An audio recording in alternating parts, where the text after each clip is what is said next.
네, 오늘 주님 앞에 오신 우리 모든 성도님들을 진심으로 환영합니다. 여름 더위에 고생이 아주 많으셨습니다. 제가 이제 예언을 하나 하겠습니다. 여러분, 이제 더위는 이제 물러가게 될 것입니다. 그리고 추운 겨울이 다가오게 될 것입니다. 맞을까요? 아주 너무 분명한 예언을 했기 때문에 좀 싱겁죠? 그와 마찬가지로 우리가 이 세상의 어려움을 지금 겪고 있지만 이 모든 어려움들은 더 심해져 갈 것입니다. 그러나 분명한 사실은 이 시련을 끝내고 우리는 소망의 나라에 가게 될 것입니다. 그 아름다운 나라에 오늘 소중한 우리 모두가 있게 되기를 간절히 소망합니다. 오늘 예배의 제목은 주님이 기뻐하시는 제사, 히브리서는 총 13장으로 되어져 있습니다. 그래서 오늘은 그 마지막 시간입니다. 히브리서 13장 15절 16절에 보면 우리는 예수로 말미암아 항상 찬송의 제사를 하나님께 드리자. 이는 그 이름을 정언하는 입술의 열매니라. 오직 선을 행함과 서로 나누어 주기를 잊지 말라. 하나님은 이 같은 제사를 기뻐하시느니라. 제사를 다른 말로 하면 예배라고 말할 수 있습니다.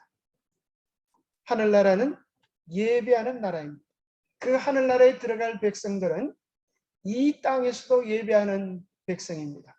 첫 번째는 무슨 예배를 드리는 사람요? 항상 찬송의 제사를 통하여 입술의 예배를 드리는 사람. 또 하나는 선을 행함과 서로 나누어 주기를 잊지 않는 삶의 예배를 끊임없이 드리는 사람들을 하나님께서 기뻐하십니다. 얼마 전에 있었던 세울산 교회의 소식을 좀 하나 말씀드리겠습니다.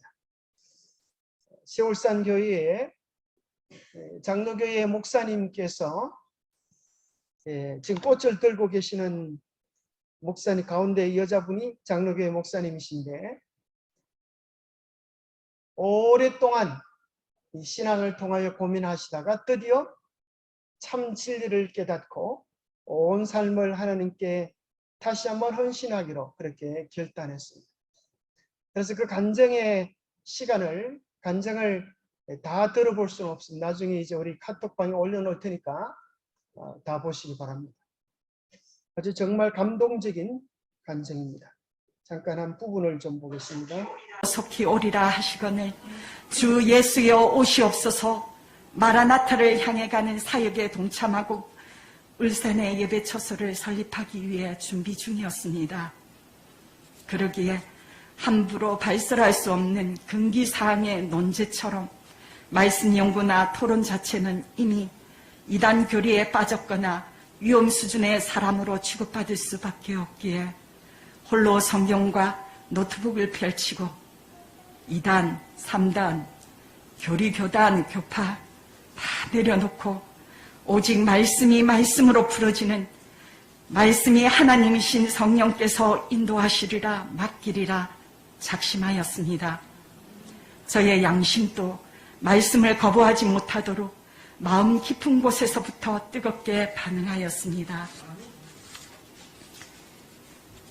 마지막 세대를 위해 주신 다니엘서와 요한계시록의 말씀들을 배워가면서 하나님이 이 시대를 위해 숨겨주시고 남겨두신 남은 무리와 남은 자손에게 주신 진리에 비친 새 천사의 기별과 예수 그리스도의 영이 생명과 창조력을 그들에게 부으셔서 삶 믿음이 경험되어지는 경험적 말씀의 보고들이 하늘에서부터 내려오고 제 머리에서 가슴으로 잘 박힌 못처럼 하나하나씩 박혀질 때마다 저는 한 마리 짐승처럼 울부짖는 통곡으로 때론 소리조차 낼 수 없는 신음 같은 회개의 시간들을 쏟아내게 하셨습니다. 하나님은 제게 그 시간들 속에서 소중한 한 가지 사실을 가르쳐 주셨는데 그것은 진리는 한 번에 한꺼번에 결코 다 깨달아 펼쳐질 수 없다는 것이었습니다. 그것은 진리를 찾아 목이 마르고 갈급한 영혼들에게 한 단계 한 단계의 진리의 빛에 순종하여 한 발자국씩 내딛고 전진하여 나오는 자들에게 허락하시는 하나님의 문들이, 하늘의 문들이 있음을 알려주셨습니다.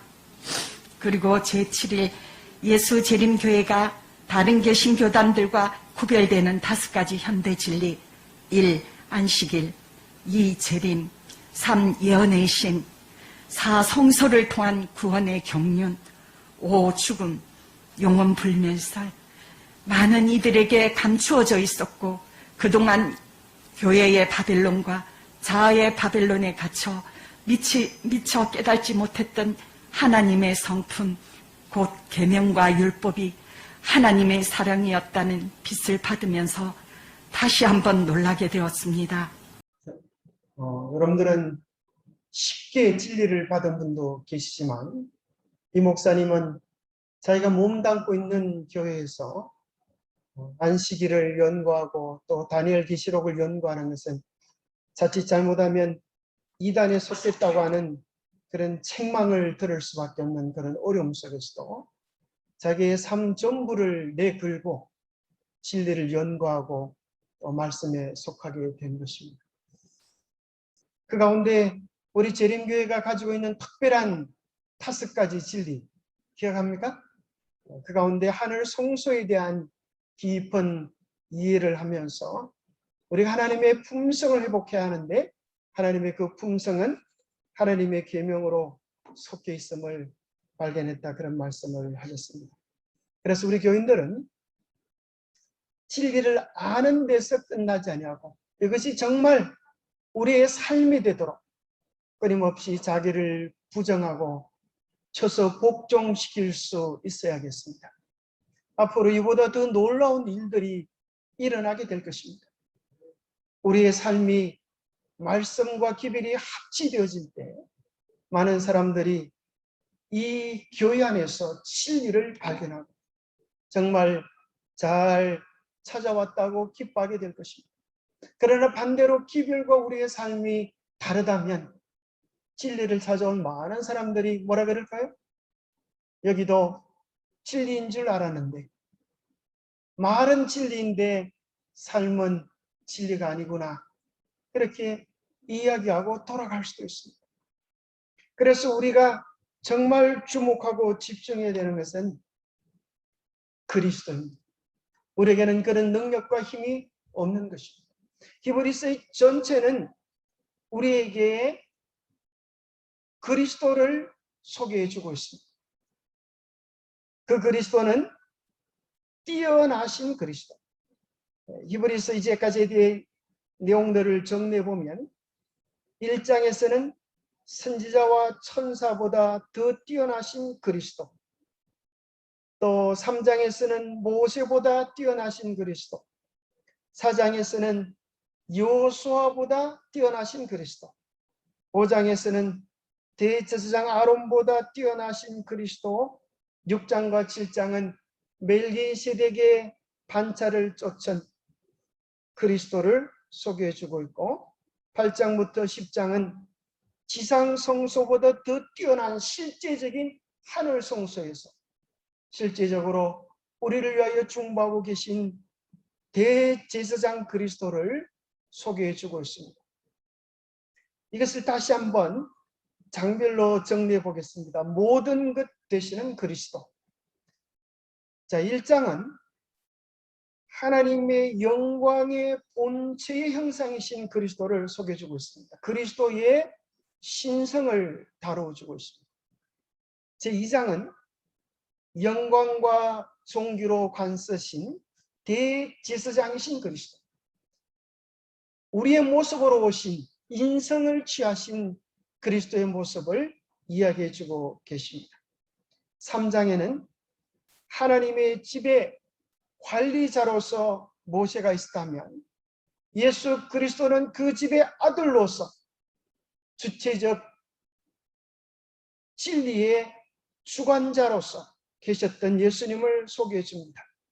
제4장에는 우리를 영원한 안식으로 초대하시는데 그것은 제7일 안식을 통하여 경험하라고 이야기해 주고 계십니다.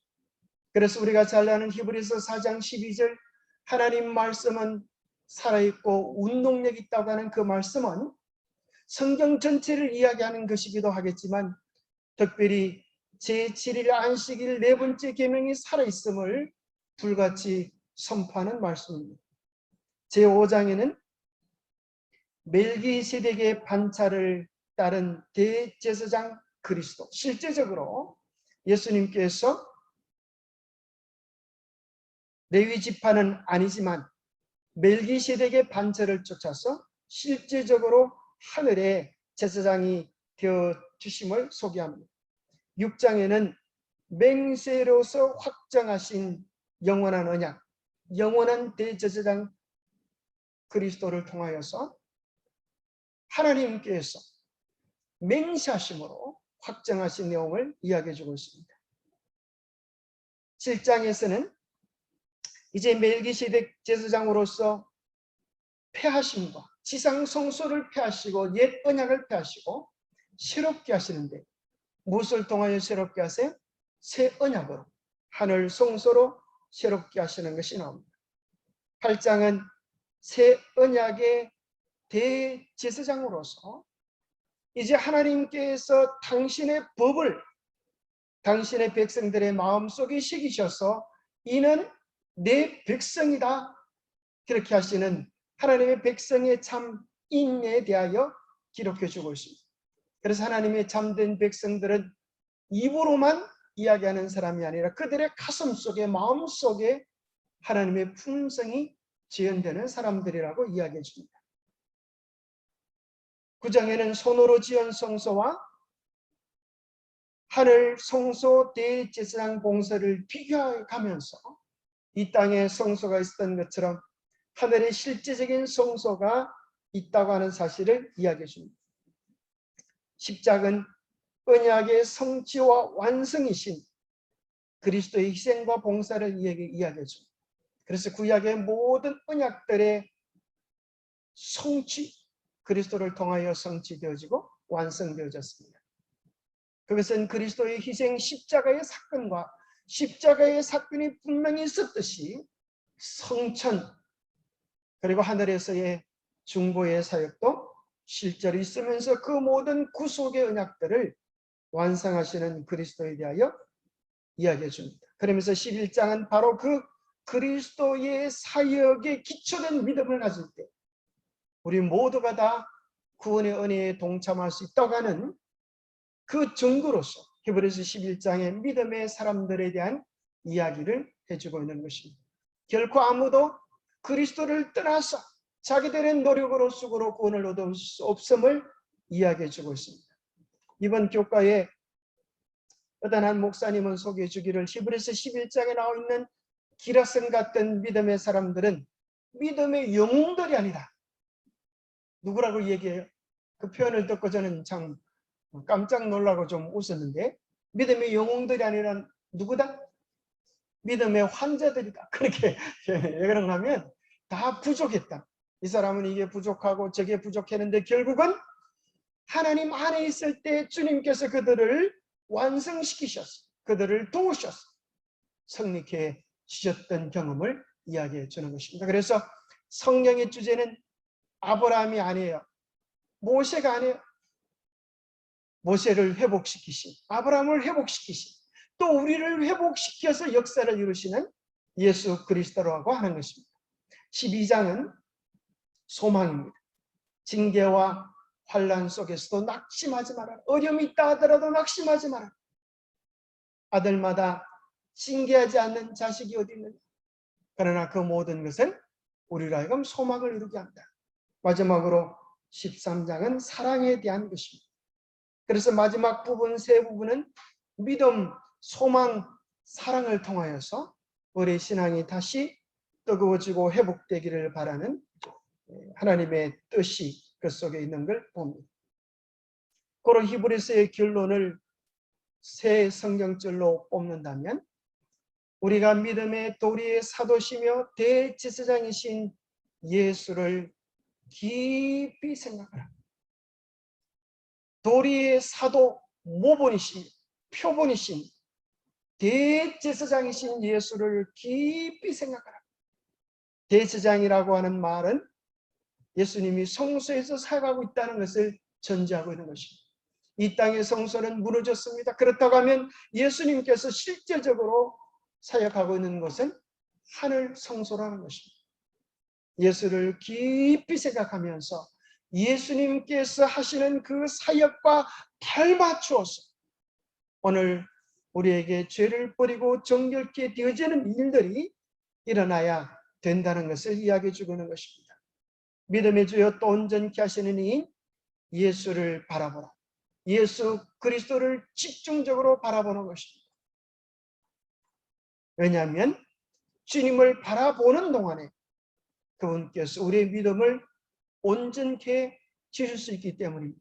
그래서 믿음은 다른 말로 한다고 하면 바라보는 것입니다. 생각을 집중하는 것입니다. 그리고 자기를 부인하는 것입니다. 우리가 주님 안에 있을 때, 주님의 섭리 안에 있을 때, 주님의 말씀 안에 있을 때 마지막으로 히브리서 13장 5절의 약속이 이루어집니다. 같이 한번 읽어보겠습니다. 시작. 그가 친히 말씀하시기를 내가 결코 너희를 버리지 아니하고 너희를 떠나지 아니하리라 하셨나이다. 여러분 아멘입니까? 그러니까 여러분 각자 다 한 분 한 분 너무나 소중하고 귀한데 한 분 한 분 다 짊어진 십자가와 어려움들이 다 있으신 거다. 그러나 걱정하지 마십시오. 주님 안에 있으면 주님께서 결코 우리를 버리지 아니하시고 떠나지 아니하시고 결국은 우리로 온전히 승리하여서 그 영광의 도성에 도달하게 될 것입니다. 성경의 궁극적인 결론은 예수 그리스도입니다. 고린도서 3장 15절 16절에 오늘까지의 모세의 글을 읽었을 때에 수건이 그 마음을 덮었도다. 그러나 언제든지 죽기로 돌아가면 그 수건이 벗겨지리라. 성경의 모든 해답이 그리스도이기 때문에 구약의 모든 사건, 제도, 인물들이 그리스도 안에서 새로운 의미들을 가지게 된다는 것입니다. 그래서 그리스도의 사랑을 아는 사람은 이제 그것을 지식으로만 가지고 있는 사람이 아니라 뭐로 알아요? 예수 그리스도를 어떻게 가져야 되겠어요? 마음의 중심에 사랑으로 붙잡는 사람입니다. 인격으로 붙잡는 사람입니다. 순종으로 붙잡는 사람입니다. 예수 그리스도로 말미암아, 그렇죠? 우리는 예수로 말미암아 항상 찬송의 제사를 하나님께 드리자. 이는 그 이름을 정언하는 입술의 열매니라. 입술의 열매라고 하는 것은 뭐가 있다고 하는 것을 전제하는가 하면 열매는 절로 되어지는 것이 아닙니다. 여러분 저희 집 텃밭에 가보면 열매가 주렁주렁 달려있습니다. 오늘 따먹고 싶은 분들은 가서 따 잡수셔도 됩니다. 무슨 열매가 있을까요? 안 보신 것 같은데 방울토마토도 있고 옥수수도 있고 그렇습니다. 그래서 여러분 가서 한번 열매를 보시면서 열매만 있는 것은 없어요. 열매는 반드시 뭐가 있어요? 뿌리와 줄기가 있어야만 열매가 달립니다. 참 신기한 것이 어떻게 그 열매가 안 달 것 같은데 어떻게 열매가 달렸나 진짜 신기한. 열매를 보면서 어떻게 이렇게 예쁘고 앙증맞게 그렇게 익었나 참 신기하고 놀랐어요. 여러분 오후에 가서 예배 마치고 가서 한번 다 보시기 바랍니다. 입술에 열매가 생겨지려고 하면 뭐가 있어요? 그들의 가슴 속에 예수님이 살아 계신 것입니다. 우리가 정말 예수님이 계시면 뭐가 달라진다고요? 우리 입술이 달라집니다. 우리의 삶이 달라집니다. 그것은 그리스도로 말미암아 이루어지는 열매입니다. 그래서 그리스도인들은 이사야 43장 21절에 나오는 말씀처럼 이 백성은 내가 나를 위하여 지었나니 나를 뭐하게 하려고? 찬송하게 하려 함이니라. 그래서 여러분들이 정말 그리스도인이라면 여러분들은 자신도 모르게 뭐가 흥얼거리게 되겠어요? 찬송이 입술에 가득 차게 되기를 바랍니다. 기쁠 때도 찬송, 슬플 때도 찬송, 고난 가운데도 주님을 찬송하게 되기를 바랍니다. 어떤 사람은 어렵고 힘들면 세상 유행가가 흥얼거리지. 여자이기 때문에 그렇게 말 한마디 못하고 그런 소리 했으면 이제 안 되는 것입니다. 우리는 어려움 속에서 주님을 찬송하게 되기를 바랍니다. 어려움 속에서 부를 수 있는 찬송 18번이 여러분 속에 있게 되기를 바랍니다. 그래서 언제든지 책을 보지 않고도 부를 수 있는 가슴에 있는 노래가 있게 되기를 바랍니다. 그 노래가 여러분들을 붙잡아 주게 될 것입니다. 그 노래가 여러분들을 성립해 주게 될 것입니다. 시편 50편 23절에 보면 하나님을 정말 사랑하는 백성들은 그 입술에 어떤 열매가 있는가? 감사의 제사로 감사로 제사를 드리는 자가 나를 영화롭게 하나니 그의 행위를 옳게 하는 자에게 내가 하나님의 구원을 보인다. 하나님께서 기뻐하시는 제사는 감사의 제사라는 것입니다. 잘 될 때, 형통할 때 드릴 수 있는 감사는 누구든 가능하지만 어려움 속에서도 역경 속에서도 무화과 나무에 열매가 없어도 통장에 돈이 넉넉지 않아도 하나님께 감사할 수 있는 사람들은 예수 그리스도를 믿는 사람들만 가능한 것입니다. 우리가 아픔 속에서도 고통 속에서도 어려움 속에서도 감사하면 하나님께서 영광을 받으시겠다 하셨어요. 감사하면 그 감사의 내용을 주께서 이루셔서 하나님의 구원을 보여주시겠다 하셨습니다. 감사의 반대말은 무엇입니까?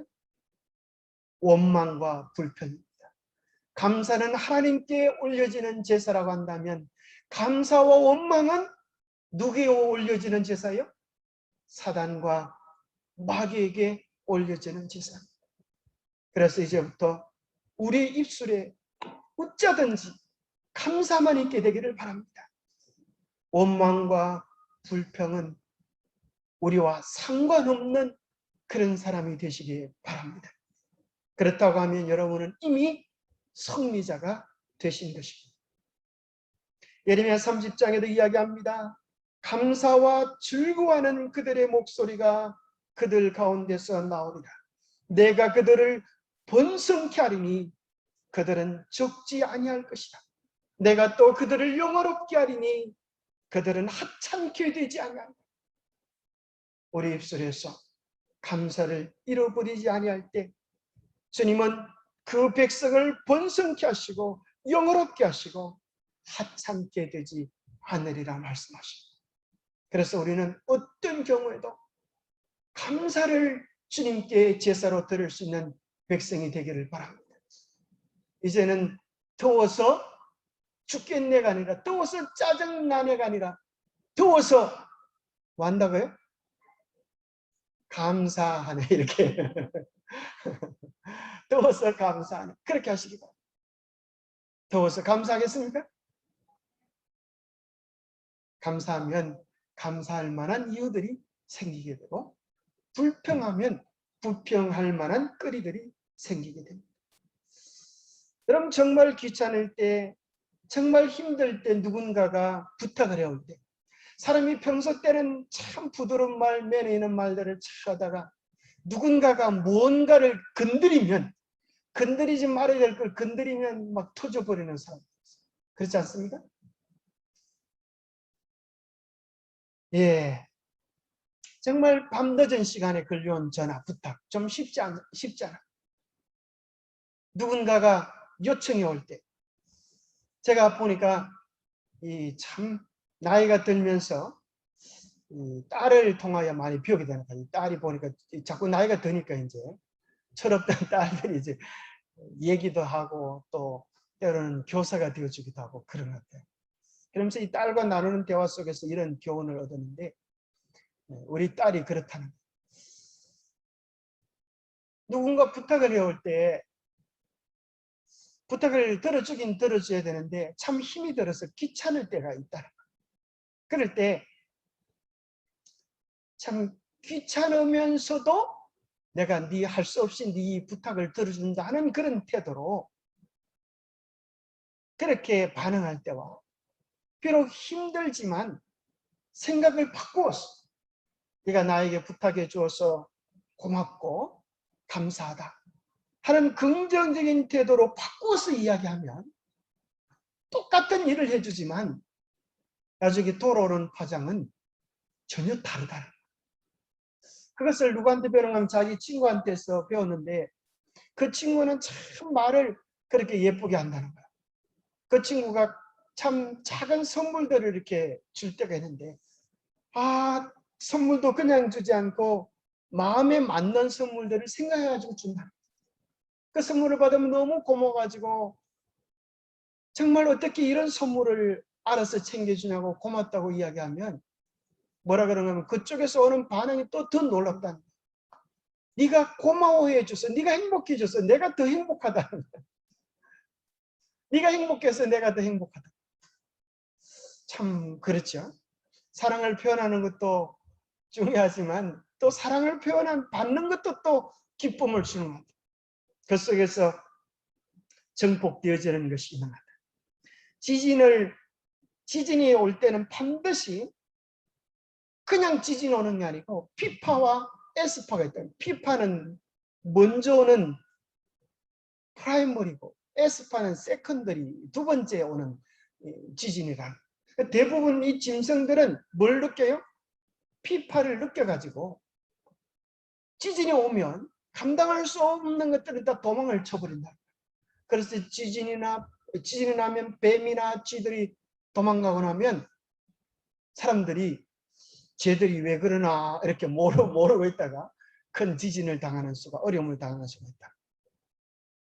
우리의 삶에도 가만히 보면 상대방의 대화나 얘기들 속에서 피파를 느낄 수가 있지. 잘 감지해 보면 지금 분위기가 심상치 않구나.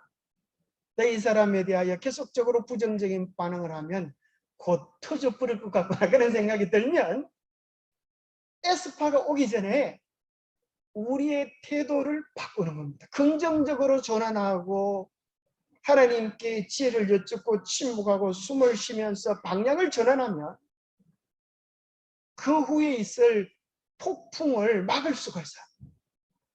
많은 경우에 사건들은 예측될 수 있는 것입니다. 우리의 건강도 그럴까요? 건강도 그래요. 사건들이 대부분 그렇습니다. 그런데 거기에 대해 어떻게 반응하냐에 따라서 결과는 전혀 다른 것입니다. 오늘 우리에게 일어나는 코로나 이것도 여러분 뭐 같아요? 피파인 것입니다. 앞으로 더 큰 재난들이 있을 것을. 앞으로 우리가 눈을 들어 하늘을 위하여 준비해야 될 것들이 있음을 알려주는 피파입니다. 이럴 때 우리가 어떻게 준비하냐에 따라서 우리는 하늘 가는 백성이 되기도 하고 가을 낙엽에 떨어지는 가을 바람에 떨어지는 낙엽 같은 사람이 되기도 하는 것입니다.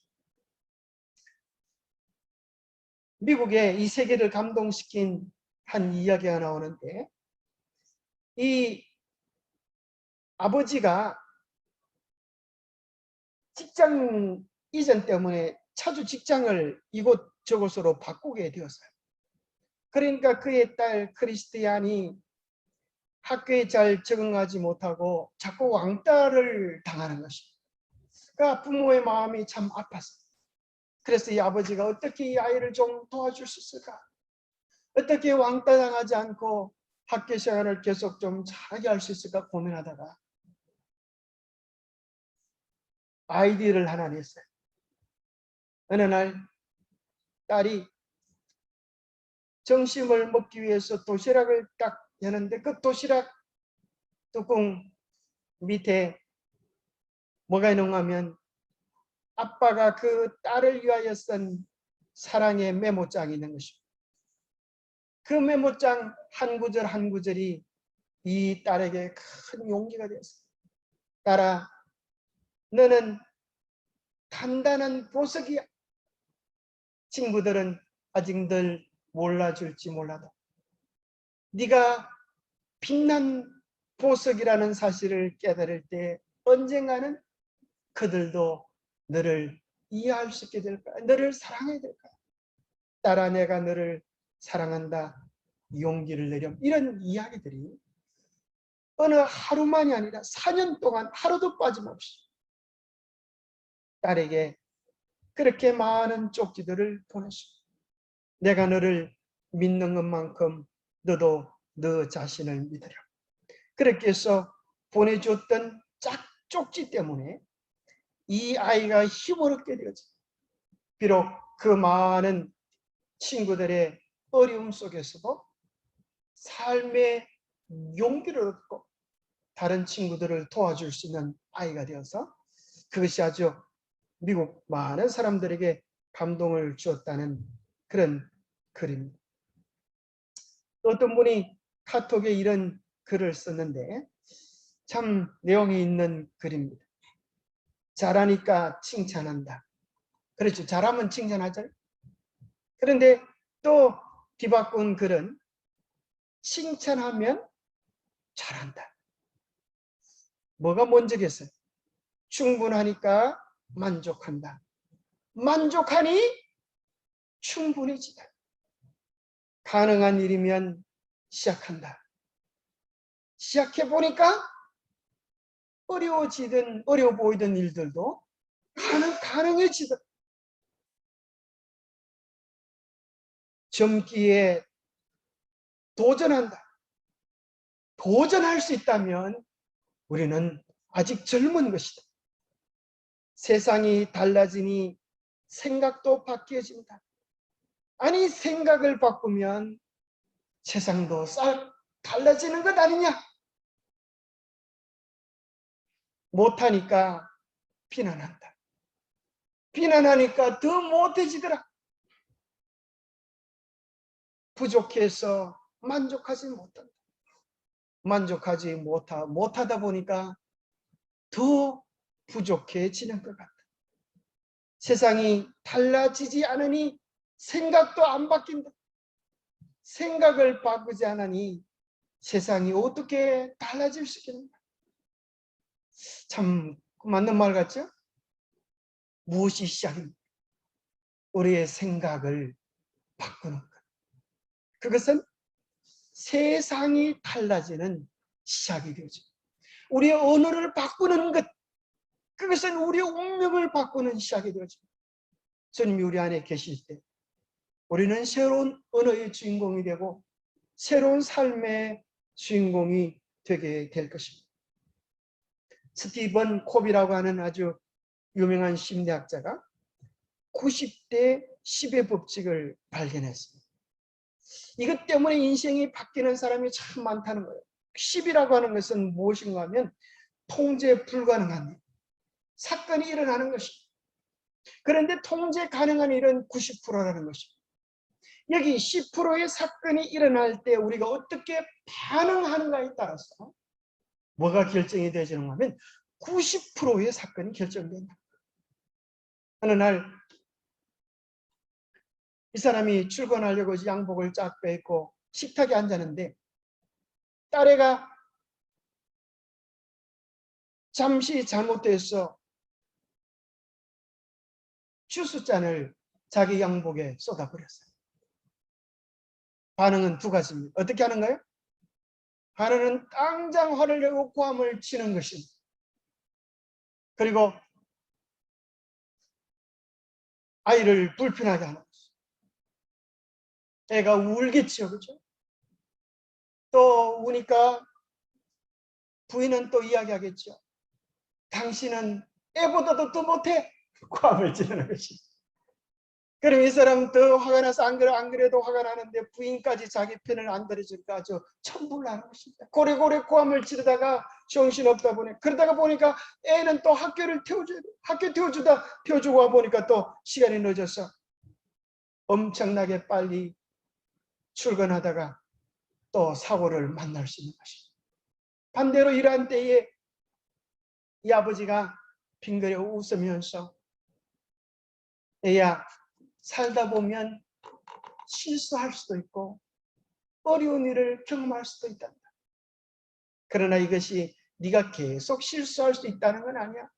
이 일은 아무 일도 아니야. 아빠가 그저 옷 갈아입고 오면 돼. 앞으로 모든 일들을 생각하면서 침착하게 하면 더 예쁜 우리 딸이 될 수 있겠네. 격려와 용기를 더해 주었다고 하면 아빠의 칭찬을 받은 딸도 기쁘고 아버지도 기쁘고 그저 옷을 갈아입고 오면 짧은 시간에 아무 일도 없었다는 듯이 또 아이에게 용기를 준 자기 자신을 칭찬하면서 하루 종일 기쁘고 즐거운 일도 일어날 수 있다는 것입니다. 문제는 그 작은 사건들을 우리가 어떻게 대우하고 반응하냐에 따라서 우리의 삶의 결과 90%가 달라질 수 있다는 것입니다. 그래서 우리는 우리 생애 속에 일어나는 크고 사소한 작은 일들에 대한 우리의 반응들을 바꿀 때 우리의 삶의 아름다운 예배를 주님께 드릴 수 있는 것입니다. 그래서 하나님께서 기뻐하실 만한 예배는 그런 것입니다. 성경을 많이 외우는 것도 중요하지만 그것을 외우는 것은 시작입니다.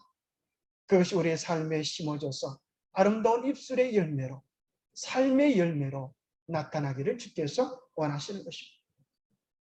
두 번째 주님께서 원하시는 삶의 열매는 생활의 제사. 입술이 그럴 뿐 아니라 우리의 삶이 하나님 앞에 존귀하고 아름다운 것을 주님께서 원하십니다. 오직 선을 행함과 서로 나누어 주기를 잊지 말라. 하나님은 이 같은 제사를 기뻐하십니다. 사랑은 선행으로 나타납니다. 사랑은 나누어 주는 것으로 나타납니다. 사랑하지 않아도 나누어 줄 수 있겠지만 사랑하면 반드시 나누어 주고 싶은 것입니다. 어떤 할머니가 꽃을 사세요, 꽃을 사 그렇게 노래를 부릅니다. 아무도 꽃을 사주지 않아요.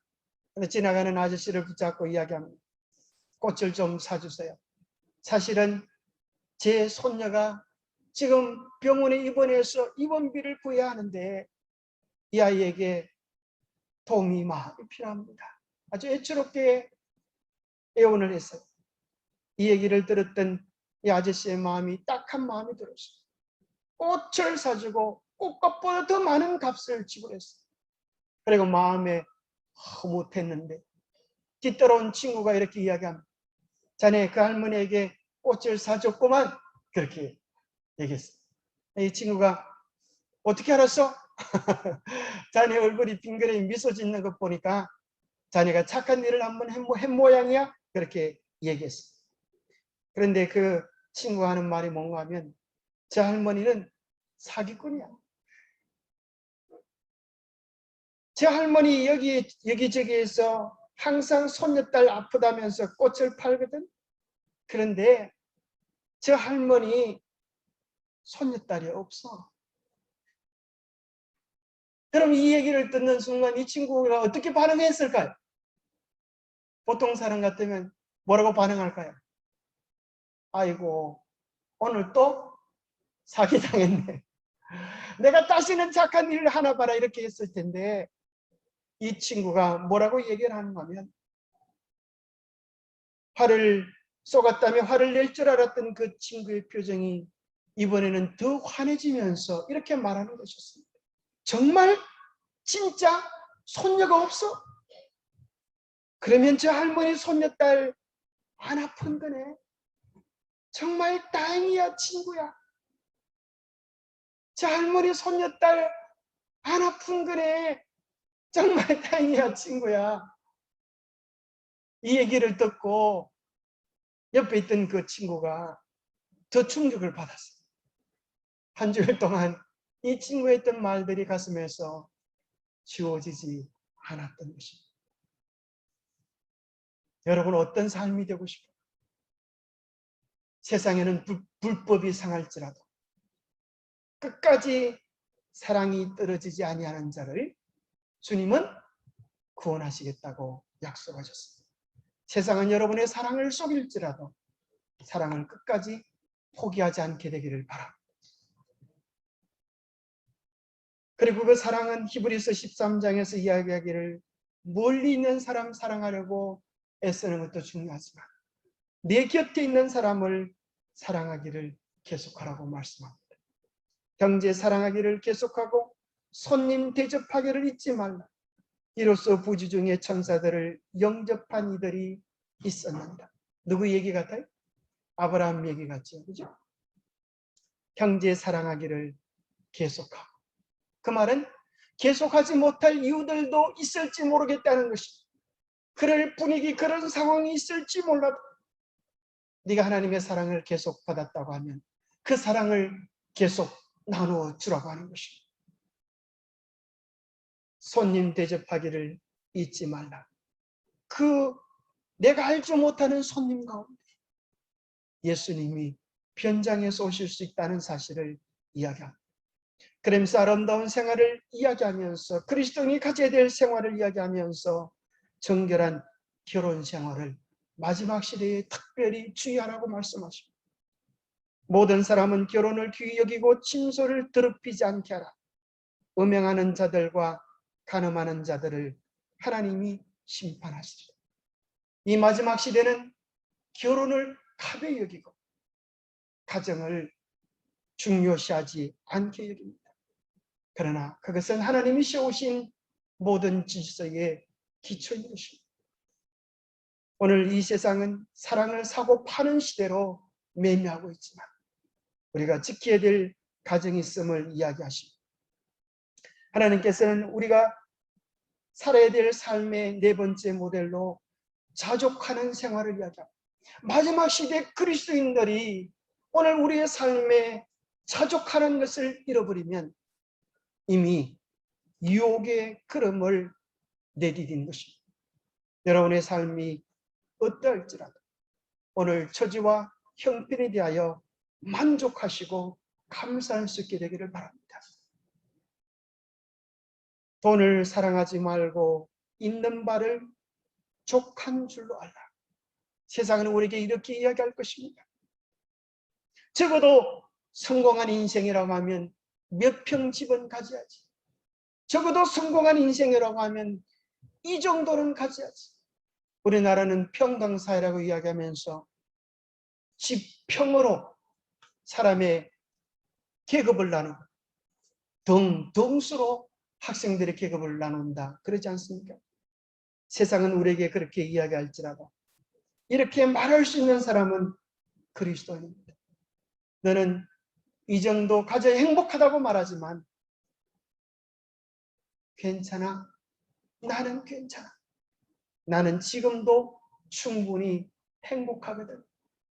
나는 행복의 근원이신 예수 그리스도를 내 안에 가지고 있기 때문에, 모시고 있기 때문에 나는 지금으로도 충분히 행복해. 그런 사람은 세상의 유혹에 대하여 이길 수 있는 갑옷을 입은 사람. 그리스도의 생활의 아름다운 열매에 대하여 이야기하기를 이렇게 말씀하십니다. 주 안에서 오늘 우리의 신앙의 상태에 대하여 확신하고 누리는 자들이 되라고 이야기합니다. 그가 친히 말씀하시기를 여러분 이런 주의 음성을 매일 들으며 살게 되기를 바랍니다. 언제 이 음성을 들을 수 있겠습니까? 조용한 시간 주님 앞으로 나올 때 주의 음성을 사모하기를 소원할 때 주님은 그 영혼의 내밀한 소리로 들려주실 것입니다. 주님께서 우리에게 이런 소리를 들려주시기 좋아하십니다. 이 어렵고 힘든 때에 매일 아침 조용한 자리로 나가서 주의 음성을 들을 수 있게 되기를 바랍니다. 그럴 때 친히 말씀하시는 음성을 개인적으로 들을 수 있습니다. 내가 결코 너를 버리지 아니하고 너를 떠나지 아니하리라. 그러므로 우리가 담대히 말하되 주는 나를 돕는 자시니 내가 무수히 아니하겠노라. 사람이 내게 어찌하리요? 세상이 내게 어찌하리요? 운명이 내게 어찌하리요? 주님 안에서 행복과 기쁨을 누릴 수 있게 되기를 바랍니다.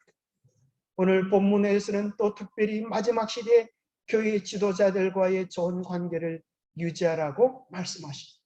히브리서 13장 17절에 여러분을 인도하는 지도자들에게 순종하고 그들의 권위를 존중하십시오. 그들은 여러분의 영혼을 책임진 자들이기에 여러분을 주위에서 살피고 있습니다. 그들이 이 일을 괴로워하지 않고 즐거운 마음으로 할 수 있도록 해주십시오. 그들의 일을 힘들게 하는 것은 여러분에게 아무 도움이 되지 않습니다. 이것은 모든 교인들과 교회의 장로들과 지도자들과 좋은 관계를 유지하면서 살아가는 것입니다. 모든 교회 지도자들은 뭐에 대한 관심이 있어요? 여러분들의 영혼들이 주님께 속하고 구원을 잃어버리지 않는 일에 대하여 많은 관심을 가지고 이야기하고 있는 것입니다. 그들과의 대화에 사랑과 또 겸손해서 대화를 나눈다면 그들이 주는 많은 유익들을 얻을 수 있게 될 것입니다.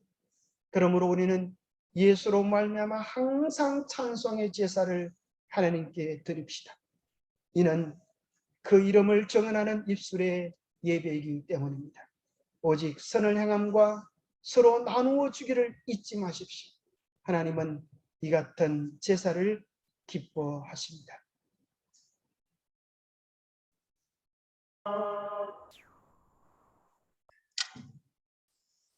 하나님 아버지, 우리에게 베푸시는 그 은혜와 사랑을 인하여 감사를 드립니다. 우리를 위하여 십자가에서 당신의 전부를 이루신 주님께서 오늘 또 하늘에서 우리를 위하여 중보하고 계심을 인하여 감사합니다. 우리의 믿음이 강해지기를, 우리가 이 시련 속에서 이겨내기를 주님께서 위하여 기도해 주심을 인하여 감사합니다. 그 좋으신 주님으로 인하여 날마다 찬미의 제사를 주님께 드릴 수 있는 우리가 되게 하여 주시옵소서. 주님의 그 절대 한없는 사랑으로 인하여 아픔과 고난과 역경과 시련 속에서라도 아름다운 삶의 열매를 주님께 드릴 수 있도록 도와주시옵소서. 주님, 참으로 어려움 속에 있는 주의 백성들이 있습니다. 주님 기억하여 주시옵소서. 그 가운데서도 우리 하나님 의지하며 감사의 예배를, 찬양의 예배를 멈추지 않을 수 있도록 축복하여 주시옵소서. 참으로 코로나로 아무것도 할 수 없는 그 할머니를 찾아가서 화토를 나누며 우정을 나누며 그 할머니를 회복시켰던 서울 우리 삼육병원의 정말 사람스러운 간호사의 아름다운 이야기처럼 우리도 우리의 삶의 현장에서 어려운 이들을 돌아보는 그리스도의 아름다운 향기가 될 수 있도록 복을 다하여 주시옵소서. 하나님의 특별한 사랑과 인도하심과 보호하심, 우리 온 성도들을 지키시고 힘주시고 용기 다하여 주셨기를 우리 주 예수 그리스도로 머지하여 간절히 간구하옵나이다.